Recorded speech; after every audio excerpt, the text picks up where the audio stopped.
Mahigit 1 milyong pisong halaga ng hinihinalang shabu ang nakumpiska sa magkakahiwalay na buy-bust operation sa Valenzuela, Las Piñas at Cavite kung saan 3 ang arestado. Yan ang ulat ni Bien Manalo. Hindi na umalma pa ang lalaking ito na nakilalang si alias Ray matapos maaresto sa ikinasang buy-bust operation ng mga operatiba ng Tanza Municipal Police Station sa Cavite. Nakumpiska kay alias Ray ang mahigit 80 gramo ng hinihinalang shabu na nagkakahalaga ng mahigit 564,000 pesos, baril at buy-bust money.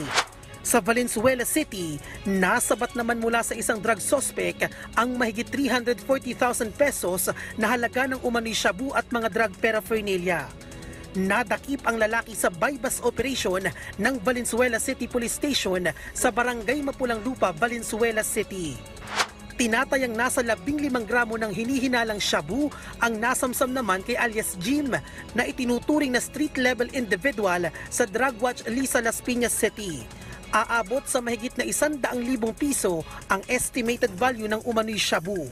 Bukod sa droga, nakuha rin mula kay alias Jim ang ilang drug paraphernalia at isang mobile phone. Bien Manalo para sa Bayan.